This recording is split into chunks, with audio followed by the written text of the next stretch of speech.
And good morning from the UK, good evening from New Zealand and from Australia, where Lucas and Michael are with us. Lucas, our Australian fan badger. Michael, welcome back to the, Cricket Badger podcast. We're also broadcasting on the Garavayan YouTube channel as well. So good to have you all with us.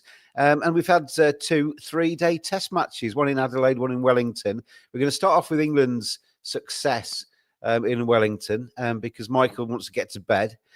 So we will talk to Michael probably predominantly first. But Michael, when I was looking at this series from an English perspective, I thought this would be quite tough for England.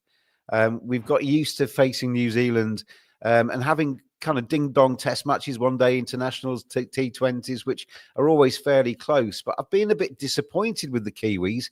I imagine you have too. Yeah, look, I thought the first test, we actually outbatted and outbowled England, and our fielding was just atrocious. Like it was appalling. And it was similar to the Sri Lanka series where we gave Sri Lanka one of the test matches with I think we dropped 6 catches or 7 catches in the game against Sri Lanka.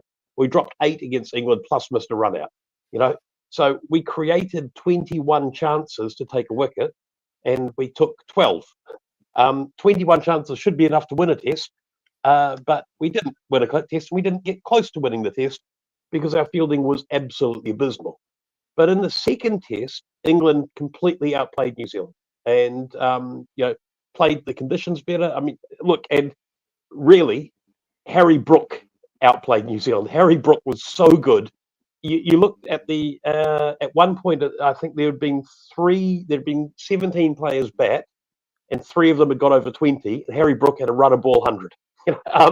It was a really tough pitch to bat on, and he made it look like it was, look like it was the old Adelaide Oval when in day 3 where it was just an absolute road. That's what it looked like, and it didn't look like that for anyone else. No. It was just a phenomenal performance.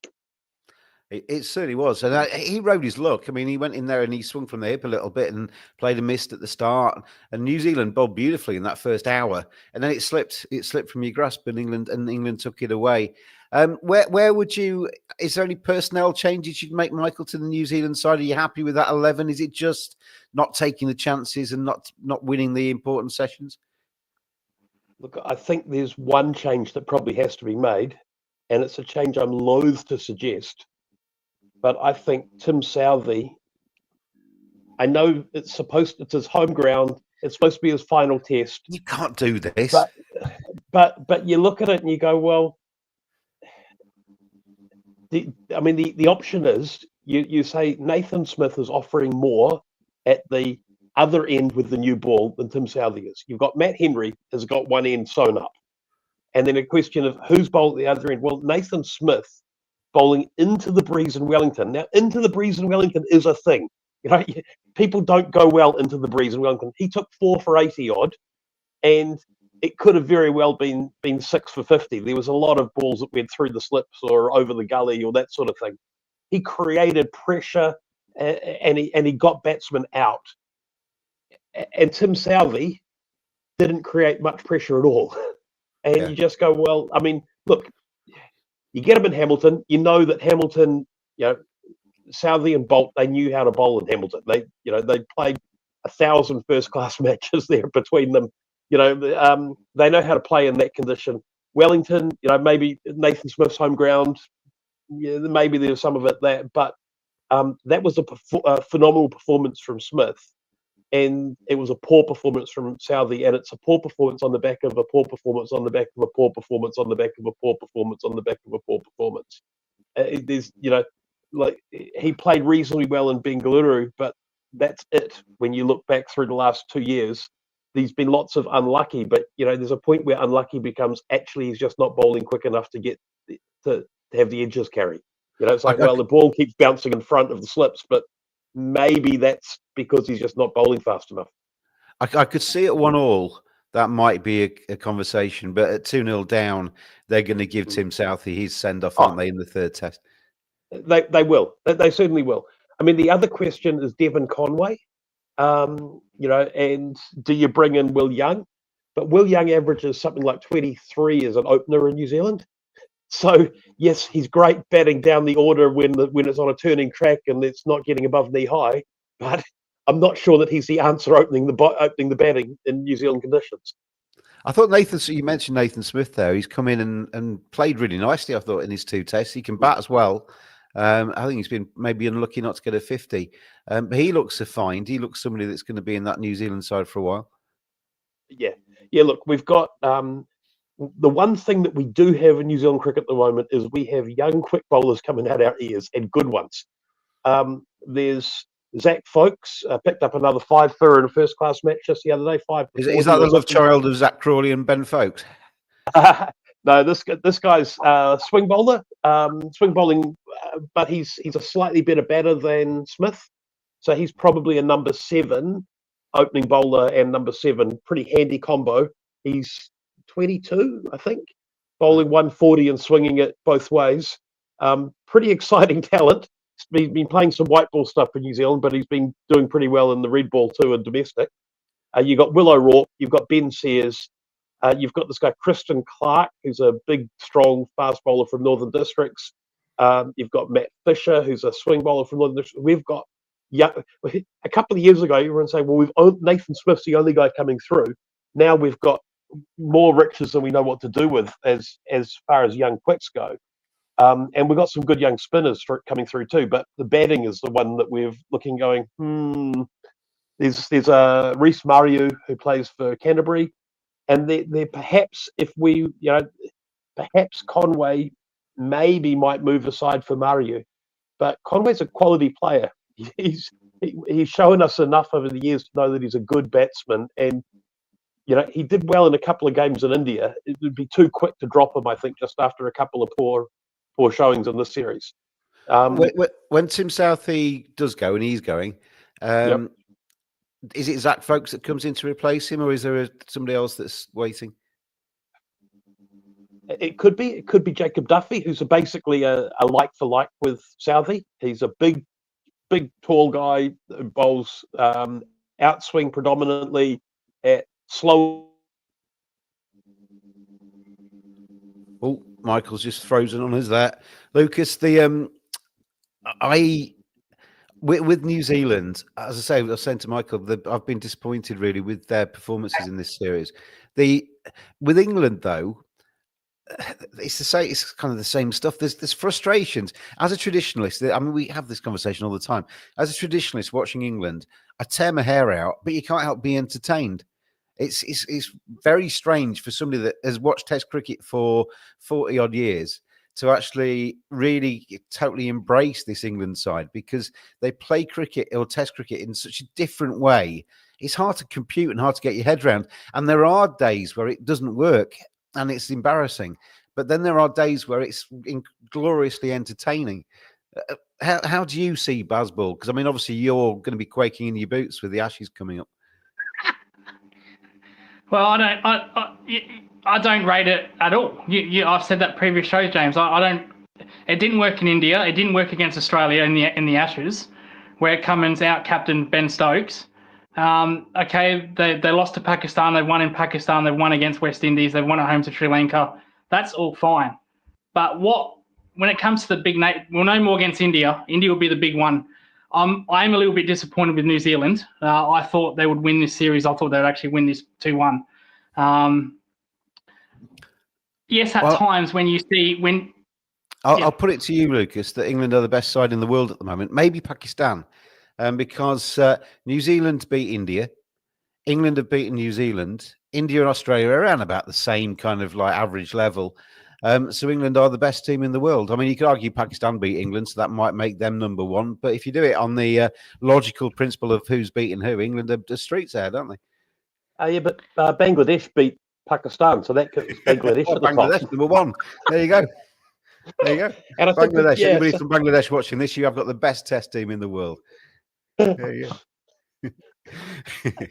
Do you see anything in terms of the third Test, Michael? Because you're back with us now. You broke up for a second.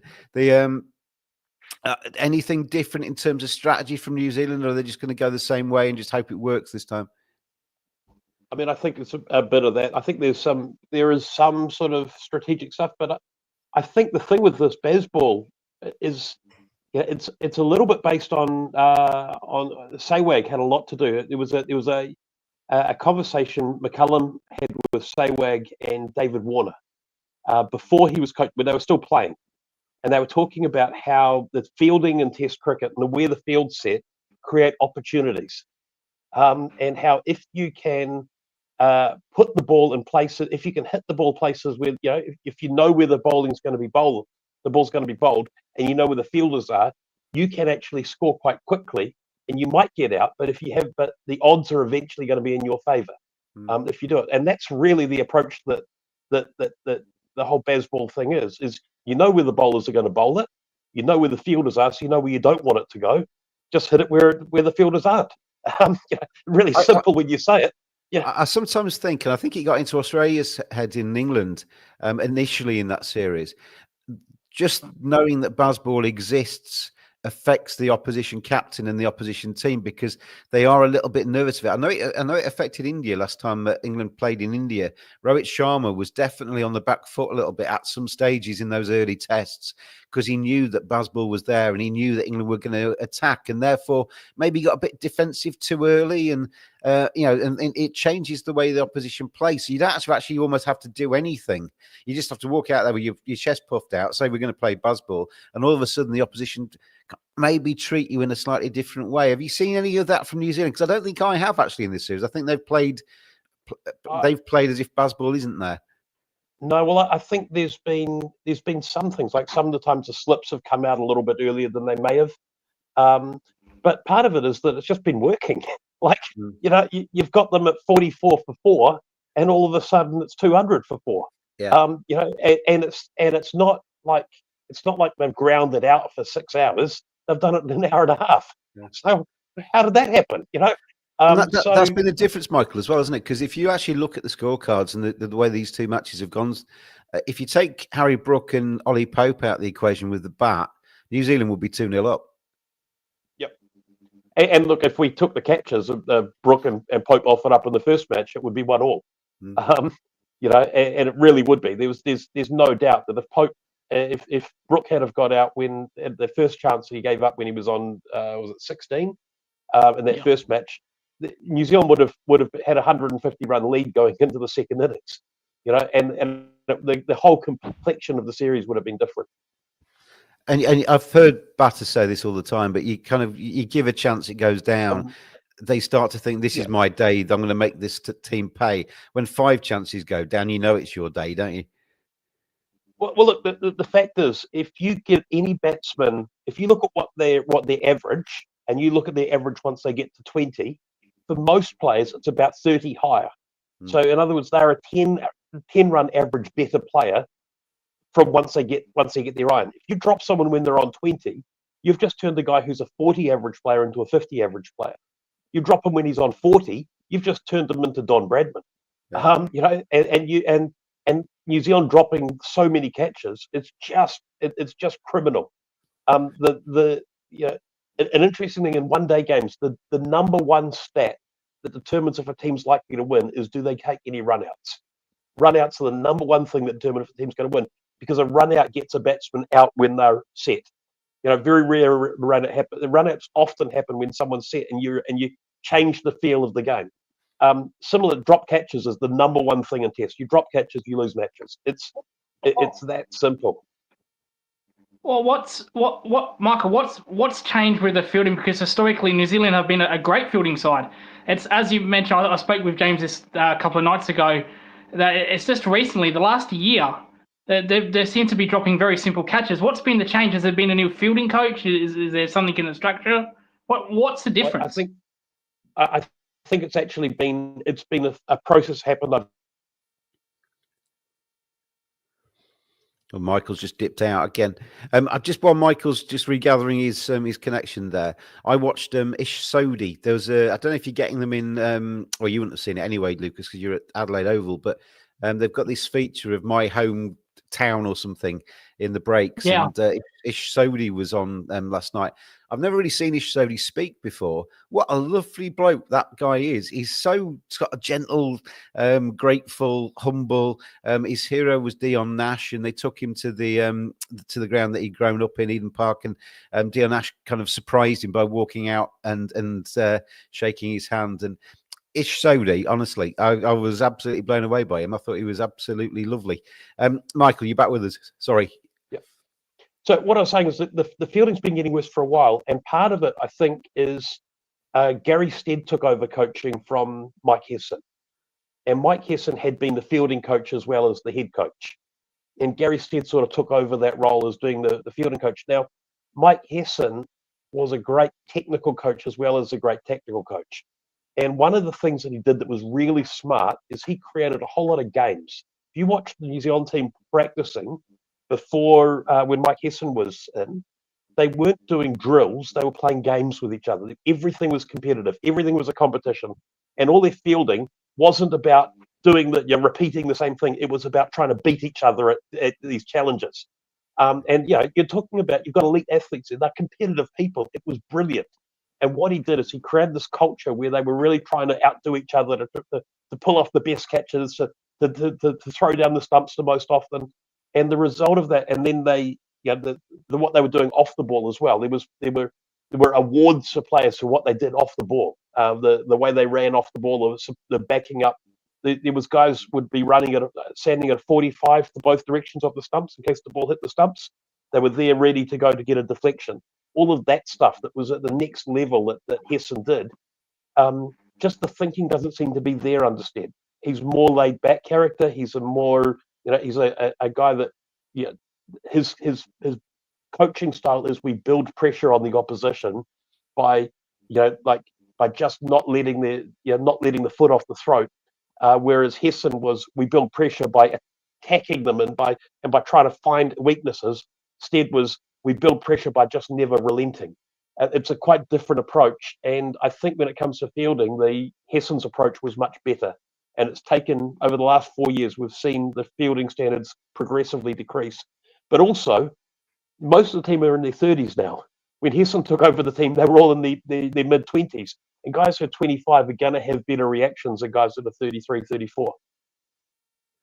It was nice to see Tom Blundell get some runs. The second dig, he's not necessarily been in the greatest of nick, has he, in recent times? But he came out and scored a century in that second innings. I mean, it was a meaningless century in a way because New Zealand were never going to chase down 540 or whatever it was. But he got at least he got some runs. I've heard it described as a Henry Nicholls 100. Henry Nicholls used to be under all sorts of pressure, and then he'd come out and score a century and get himself another 5 games. Score nothing for 4 of them, and then score another century and get himself another 5 games. It was a little bit of a Henry Nicholls 100. There was nothing on it. There's no point. Oh, we're going to score 100 and keep his 50 or 60 average at the basin maintained. Score 100 and walk home. He lives across the road from the ground. That sort of. You look at it, you think his days are numbered. There are 2 good young keepers coming through, Mitch Hay and Max Chew. They're both in their early 20s. One of them will take over his job fairly soon. It's just a question of how long he can hold on to it for. And I think both Hay and Chew are doing pretty well in first-class cricket at the moment. I think Mitch Hay scored another century for Canterbury, and Chew's not out overnight. So they're putting the pressure on, and it's not going to be long before one of them takes the gloves, I don't think. Anything else that you'd like to get off your chest, Michael, before we let you go to bed? Oh, look, it's so disappointing because we had such high expectations after that India series, and England have been good. You got to give them credit. In the second game, they were extraordinarily good. They came out with really good plans. And Harry Brook, I've got to say, the thing I noticed about Harry Brook, and I haven't heard many of the commentators talk about this, but maybe they have, and I just wasn't listening at the time. The thing that set him apart, and it's something you saw Brian Lara do, you saw Sangakkara do it, you saw Williamson do it, is he had the ability to loosen his bottom hand when he noticed the ball seaming.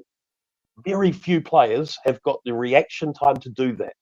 To go, oh, that ball's doing something off the deck, I'm going to just loosen my bottom hand, and when I edge it, it'll bounce in front of slip instead of carrying 2 slip. I mean, that's an extraordinary skill that most professional cricketers can't do. And he managed to do that in this game, and that says he's going to be a real talent. This is a guy who could be scoring 10,000 runs at an average of 50. This is the sort of thing that guys that have that sort of skill, that's what they do. He's a class act. I mean, he comes from Yorkshire, where I do, and been talked about for a long time. And he's got gradually better. And he's. I think when I first met him, he was only quite young, and he was a bit immature at the time. But he's obviously his cricket brain and his age has led him to be a little bit more mature now. He gets what the gig is. He understands it. He can do it in white ball cricket. He can do it in Test cricket. He's got basically the world at his feet, like you say. And when he's coming in at number 5, Michael, even when you get 3 or 4 quick wickets, he, as we've seen, he can take the game back into England's path. And what England tend to do, it doesn't always work, but what England tend to do is they keep the foot down. Harry Brook will come out and have a swing, and you can then put the objective is to put the opposition onto the back foot. When you've got a team at 40 for 4. You should be in the ascendancy. You should be buzzing. All the body language should be with that fielding side. 20 minutes of Harry Brook and whoever else at the other end taking it back at you, and all of a sudden it's the batting side that are back in the ascendancy, and the dynamic changes, doesn't it? Yeah, and it's really the other thing, because they hit the ball so hard, it stops swinging. You smash the ball out of shape, and it doesn't swing as much, and the seam starts to get a bit softer, and it doesn't bounce as much, and by doing that, they actually have taken they've really, New Zealand need to come up with better plans, because they're not working at the moment. Well, we talked about who's the best Test side in the world. I mean, Yorkshire are really Root number 1 in the world, Brook number 2 in the world when it comes to the batting rankings at the moment. Tim WD, thank you for all of your questions. We'll get onto those as we go through. But I'm just going to put one last one to Michael before we let him go, and then we'll discuss it, Lucas, off the back of saying goodbye to Michael. Just before you drop in, Joe, Michael mentioned hand speed. Lucas, who's steering this show? Back in your box. Why is Test cricket so erratic at the moment? New Zealand beat India, India beat Oz, England beat New Zealand. That's from Tim. We do seem to be, I mean, home advantage is huge, but we're not seeing that with New Zealand. But why are we getting all of these strange results at the moment? Because we are getting quite a few strange results in World Test cricket, Michael. Well, we are. And part of it is I think the teams are doing a lot more scouting. They know each other really well. And so when you've got new players coming on the scene, that makes a big difference, because the new players are making are the ones that are causing the difference. But it's exciting.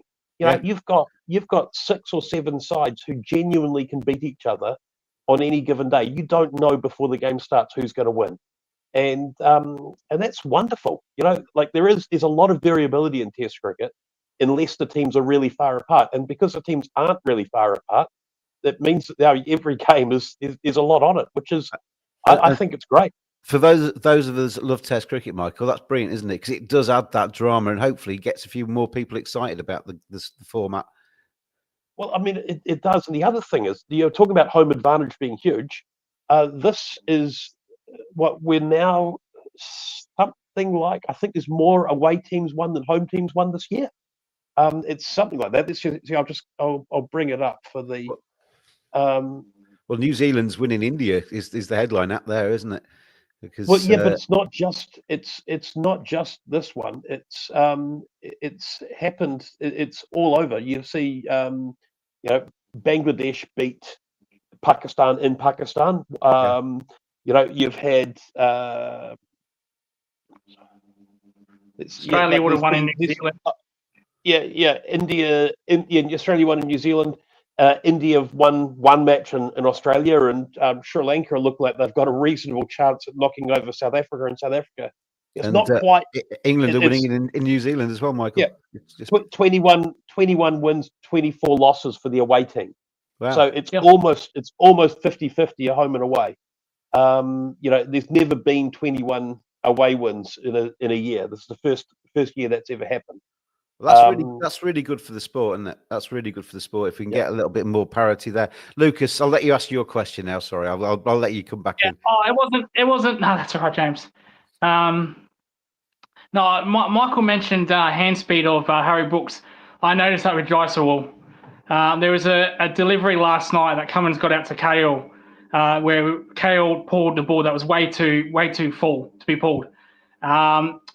And Jaiswal got in the same predicament, but because his hand speed was so quick, he managed to control that ball over the slips. So I noticed that same trait in Jaiswal that Harry Brook does with his hand movement. Yeah. Well, Yeah, you've it's got. I heard somebody say the other day, I can't remember which commentator it was now, saying that, yeah, we've had the Fab Four, haven't we, for the last decade. Joe Root's really kind of the one that's carrying on there. But you've got now the next generation of the next Fab Four or next Fab, however many coming through. Probably need a different word than Fab if it's a different number. But you've got Jayaswal for India, you've got Harry Brook of England. What's the guy from South Africa that got 100 in the first test there? Really good. Stubbs. Yeah, Stubbs and Rickleton. You've got he's an excellent player.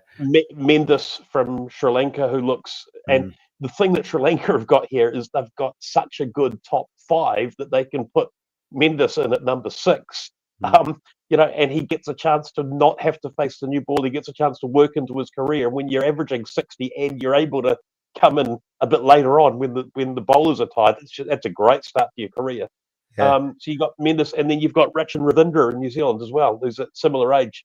There's a generation coming through at the moment that are sort of it's that sea change time, and it's nice to see. You want to add Sam Constas to that, Lucas, don't you? I was going to say I think Qantas will be better than all of them. Those just mentioned. He's another one. He's another one that's the sky's the limit. He looks very impressive as well.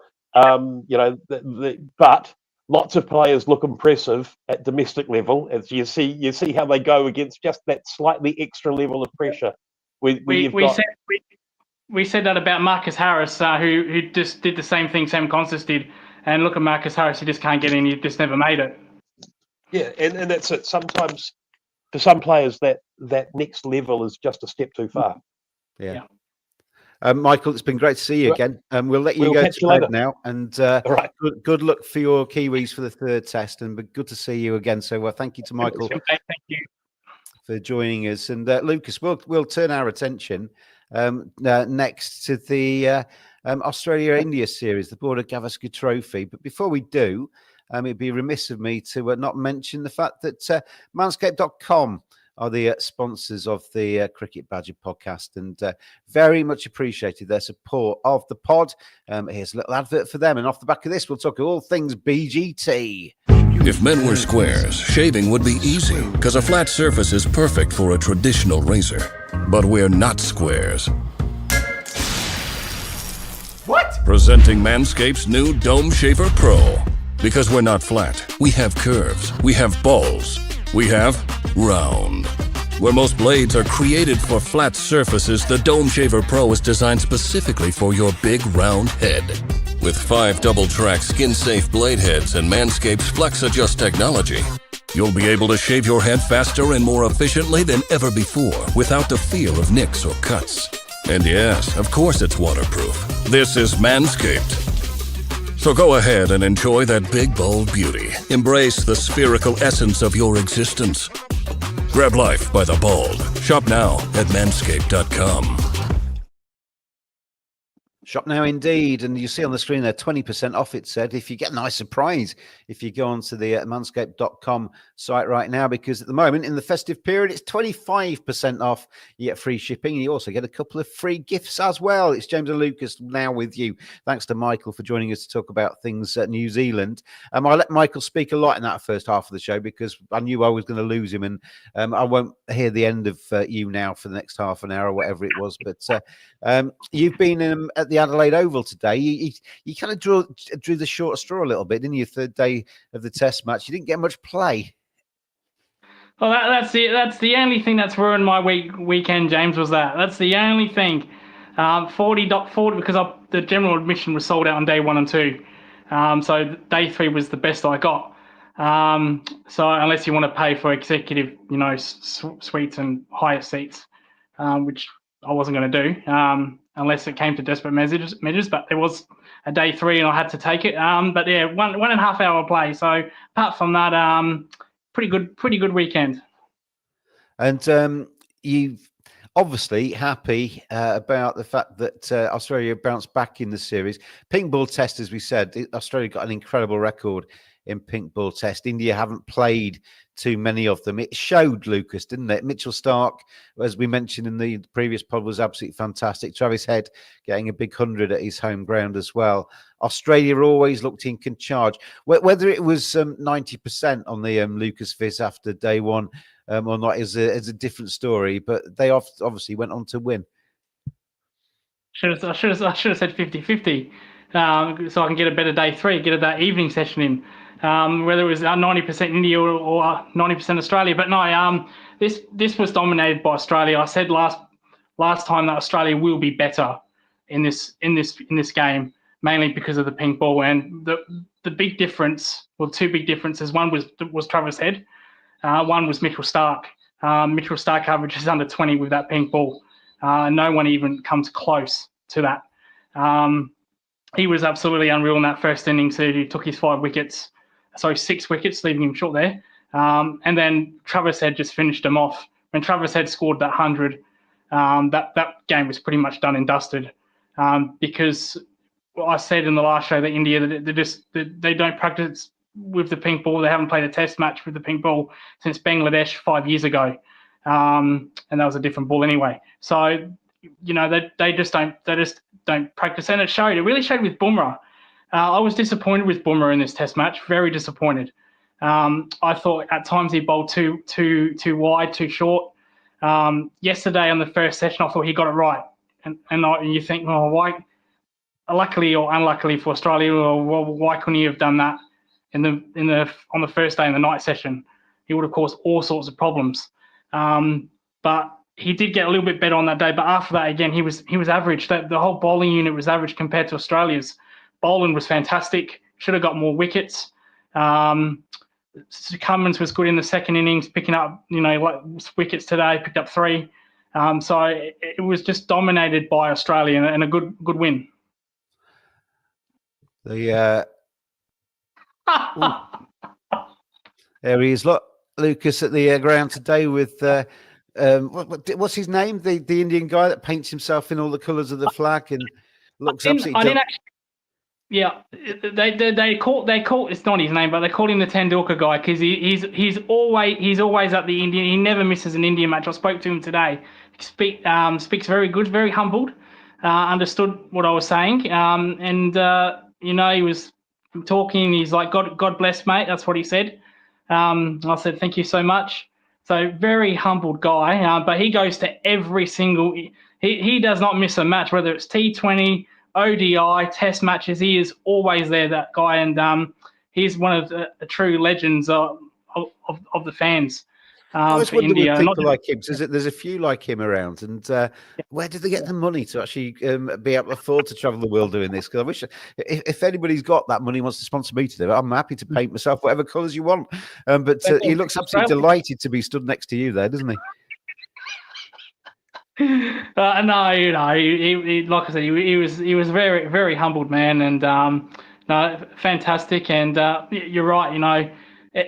It's good to see those kind of hardcore fans of their team. I think Sri Lanka also have another one. He follows them everywhere they go. So it's great to have fan badges. There we go, fan badges of cricket that want to support their team no matter where they go. Yeah, it's good. You need characters in the game, and you need a bit of colour here and there, don't you? And they provide that, certainly. In terms of one controversial incident, Siraj got a little bit of the heckles from the crowd with his send-off for Travis Head, wasn't it? What was your thoughts on that incident? Yeah, I thought it was a complete brain fade by Siraj. Now, I don't have a problem with send-offs. I used to do them when I was playing cricket. But you don't send off a person that he dropped Travis Head on 70, by the way. And then Travis Head goes on to make another 60 runs, makes 140. And then he belts you from every corner of Adelaide Oval. And then you give him a send-off. You don't do that. That's really disrespectful. And the strange thing about it, James, it came from nowhere. They weren't back and forth. They weren't chipping at each other. It just came out of nowhere.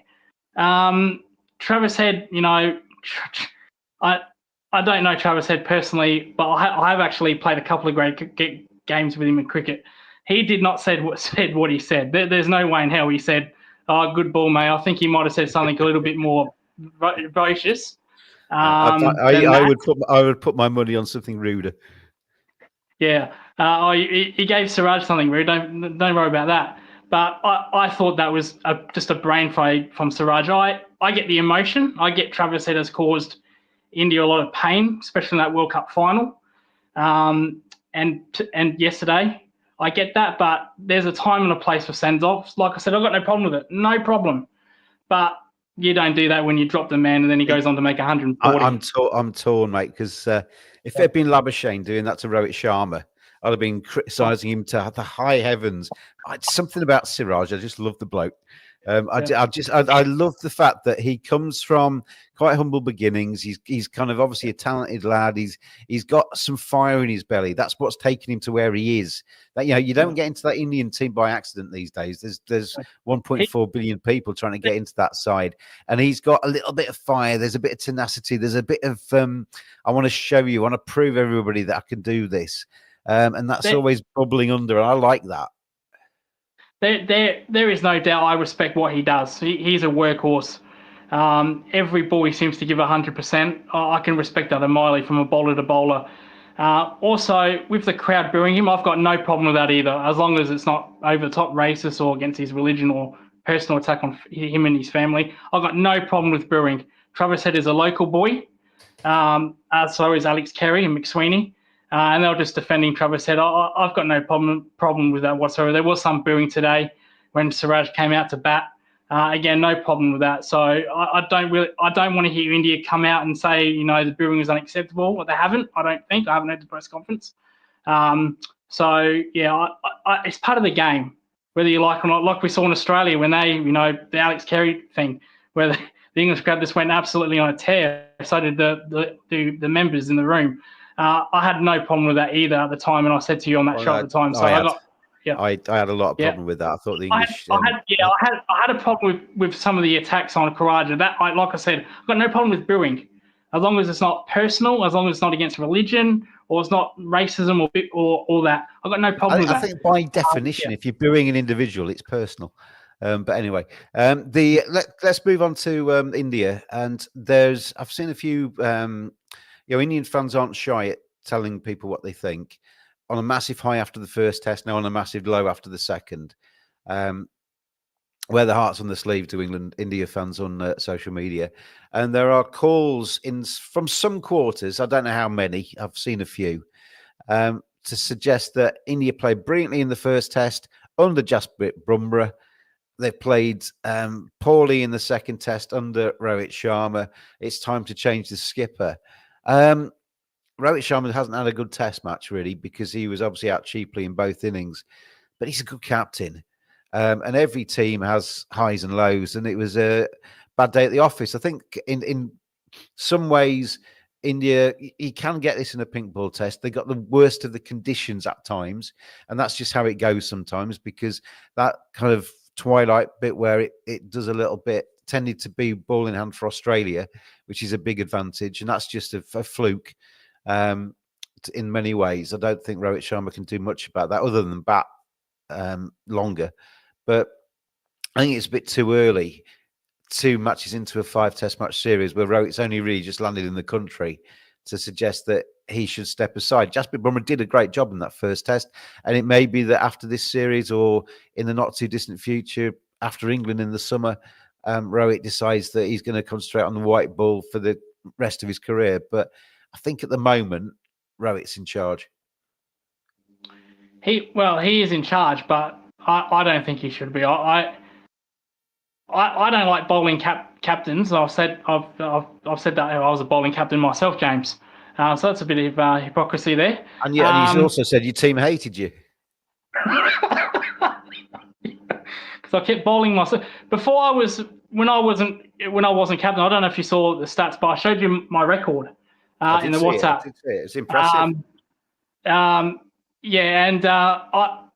The reason they didn't like me, especially the bowlers, because I was a second change bowler. When I was captain, I changed that real quickly. I became the first choice. The first choice, I was straight onto it. So I made that change, and the bowlers didn't like that. But back to Bumrah. When a bowler is a captain and he takes wickets, I'd imagine Jasprit Bumrah watching this would be so proud that you're associating his career with yours. Well, I've got a better average than his, so that if he wants to compare that.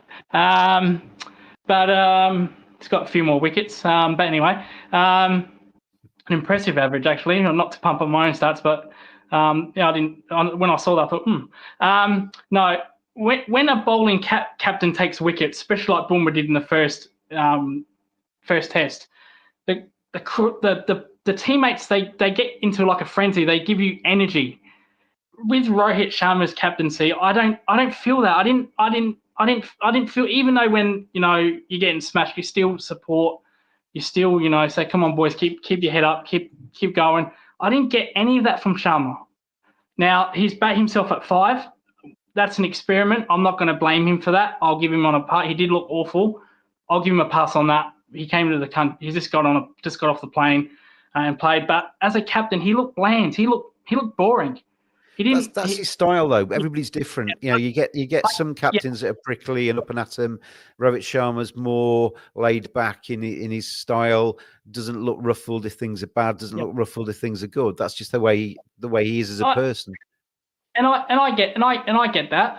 There are some that are very bland and boring. There's some, like Tim Payne, for example, who just can't stop talking and just goes on and on about it. And Cummins is actually a very quiet guy as well. He doesn't really say much, doesn't really get angry much on the field. He's like that as well.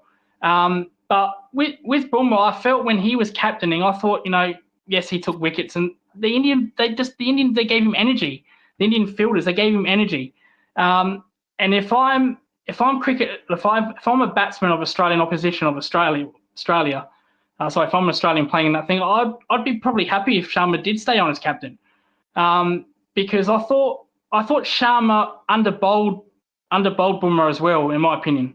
Now it'd be nice if Bumrah actually had some support, mind you. Like I said, that night session, he was pretty poor in that night session, and I thought he would do much better. But I thought he underbowled in this Test match. I thought he could have bowled before lunch yesterday. So again, bowler. I gave you that tweet in the WhatsApp. But I said to you, look, Cummins is going to bring himself on here and take off bowling. An over later, Cummins did that. But bowlers, they can be egotistical, but sometimes it's not their fault. They want to do it themselves. And I feel with Bumrah, he wants to actually do it himself. Now, it worked in the first test. Congratulations. Cummins, it worked again. But I don't mind that as a bowler. If you're a captain and you don't do it deliberately, I don't think anyone does it deliberately, or I'm just going to bowl 10 overs because I want to. I didn't do that. No one does that. I know Stokes can bowl long spells and say, I'll give one more turns into 5 more. But that's not deliberate. He's just trying to help his team win. And I see that with Bumrah. I think he wants to do so much for his country. He wears his heart on his sleeve. When he bowls, he doesn't get angry. He's not expressive.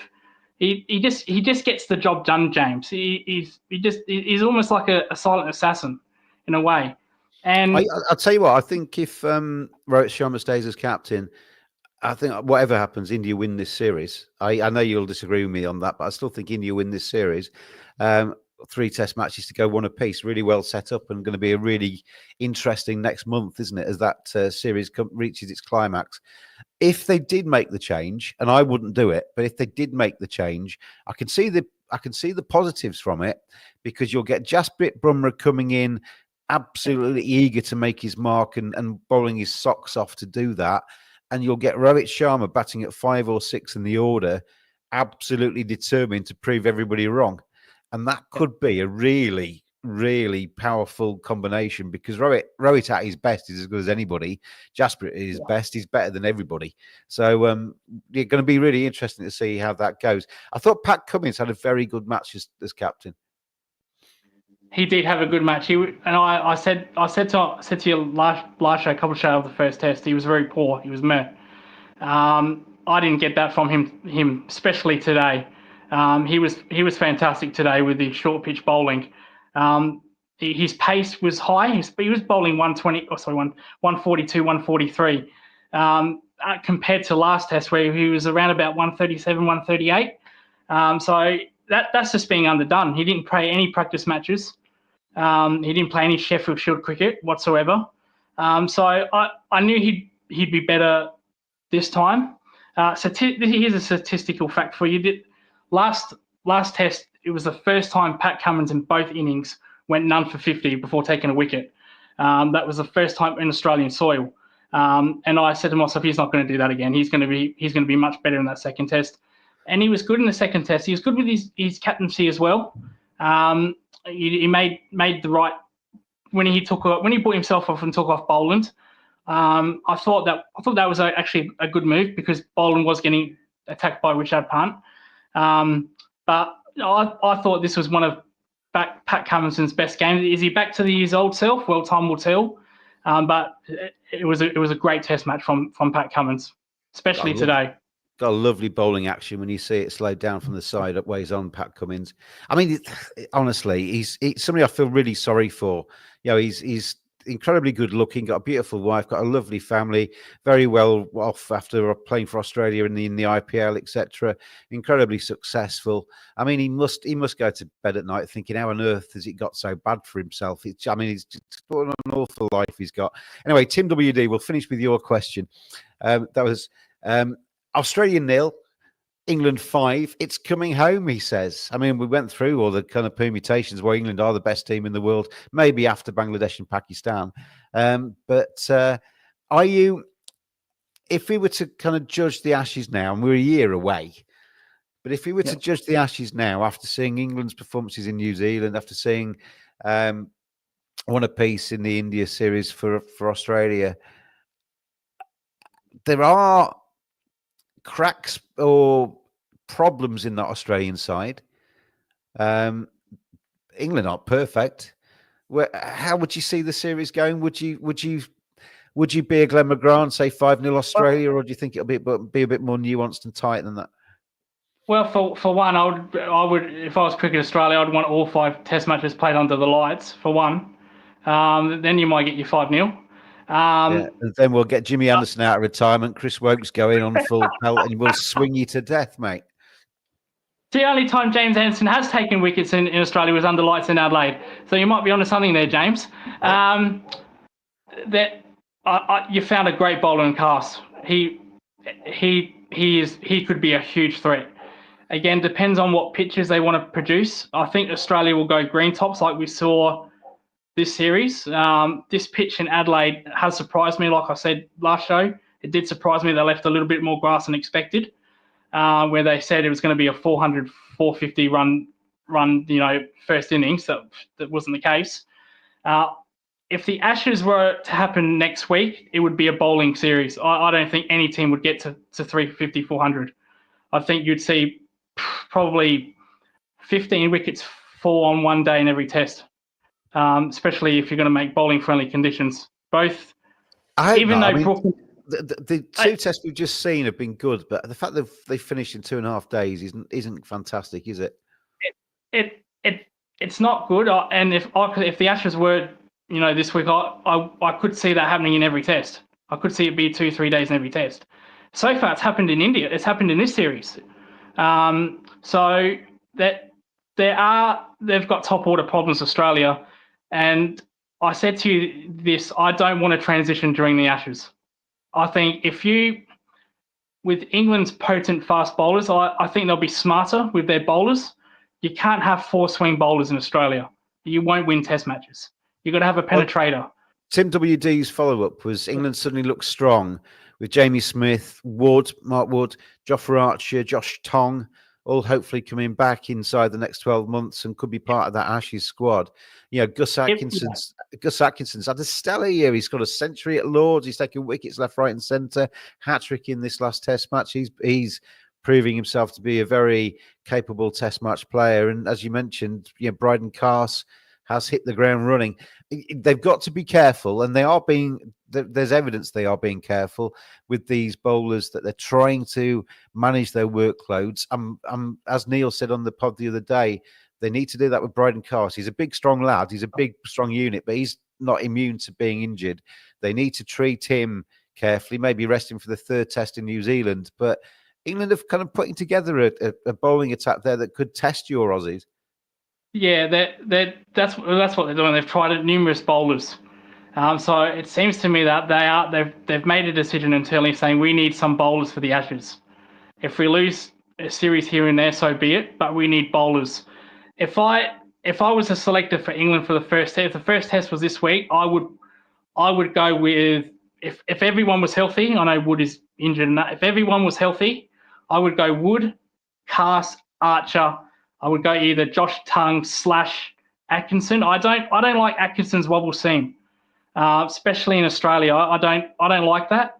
But having said that, if you're picking those other bowlers that don't care about swing, they just want to bang it in and get high bounce, and that it won't matter. But I don't like the scramble seam with the Kookaburra ball in Australia. I don't think it will work.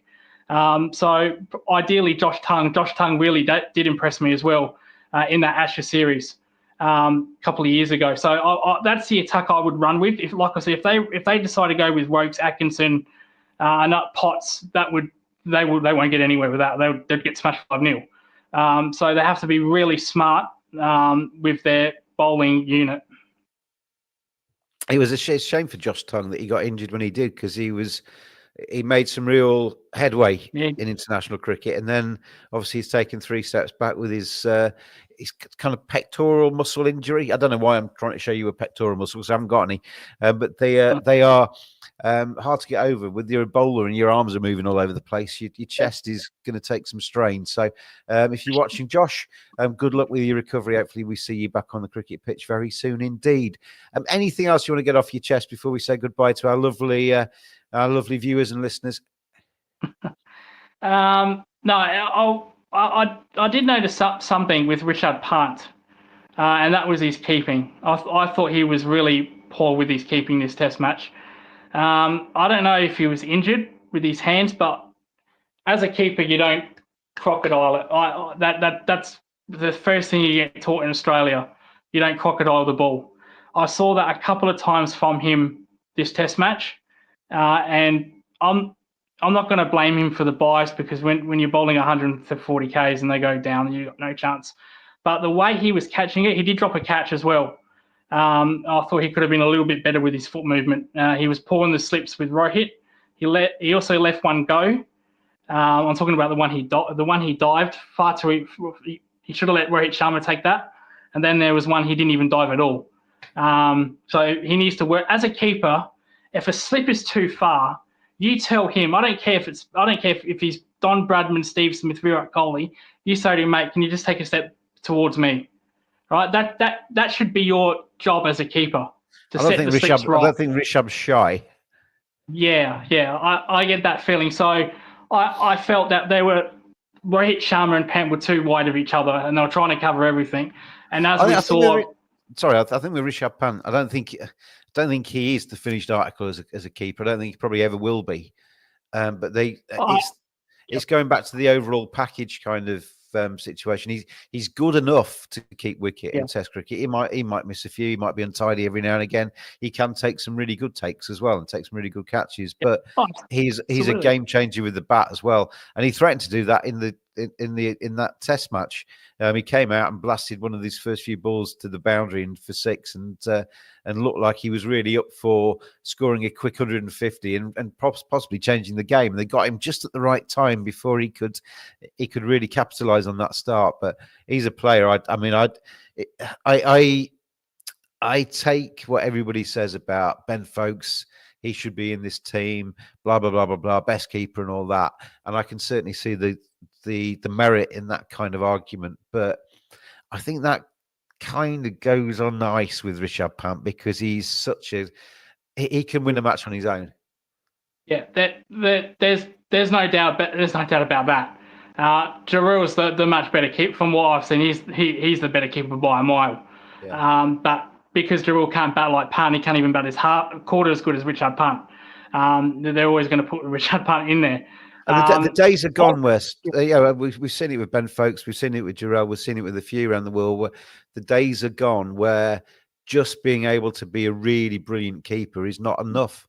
It's sad, it's an art form. It's an art form I love watching as well. I mean, I've kept wicket twice at the very basic level, and I was dog awful because it's a tough task. Yeah. And when you see somebody like a Ben Folkes doing it at the very, very highest level, I'm transfixed by it. I sometimes spend an hour of the of a session just almost watching the keeper and nobody else, because their footwork, their hands, their expertise, particularly standing up, is brilliant to watch. But I think we are. Gilchrist kind of set the tone, and everybody's been following in that wake of trying to find somebody that can come in at either 6 or 7, batter and attack, win matches, and if you can catch a few, then that's a bonus. It's that kind of strategy from now on, isn't it? I think Australia are still keeping on to that. I think Inglis is probably a better batsman than Carey, but Carey is a much better gloveman. So I think Australia is still keeping to that principle. And on Ollie Pope as well, Ollie Pope looks like he's found a spot. It looks like keeping might get the best out of him. Like I said, I like to see him keep in more difficult conditions. Maybe in the first test in England against India, maybe see how he goes there. Because in New Zealand it's pretty easy because pitches are slow. But I thought he was solid again with his keeping in this test match. Yeah, he's fine, absolutely fine. But as you say, it's kind of coming through waist high in fairly regulation, isn't it? In India, on a turning track or on some of the pitches where it's maybe uneven bounce and stuff, there are tougher tasks ahead for Ollie Pope. Should they go that way? And we've seen it with England in the past, that when they know they're going to go to a place which is going to be tougher to keep, they then call in somebody that can keep better. Go with a Ben Folkes or something. But we'll see how they go, because Ollie Pope looks very much at home in this series, doing the keeping and batting at number 6 in the order. And he is a very good player. All the people that say Ollie Pope is rubbish, he should be dropped straight away, I can see why they're persevering with him, because he is a very good player. He's just not quite got it right. And if moving down the order and having the gloves gets him right, then he could be a real weapon for England moving forward. Lucas, and to Michael from earlier, thank you very much for joining me. We'll be back as always through the third test match in this series, and obviously for the rest of the BGT as well. With Australia and India locked at 1 apiece, and a very exciting 3 test matches to come in that series too. Thank you for watching out there. Thanks for your messages, those that sent in the messages. Enjoy the rest of your weekend, and we'll see you again on the Cricket Badger podcast, the Garavayan YouTube channel. We'll see you very soon indeed. Cheers, everybody.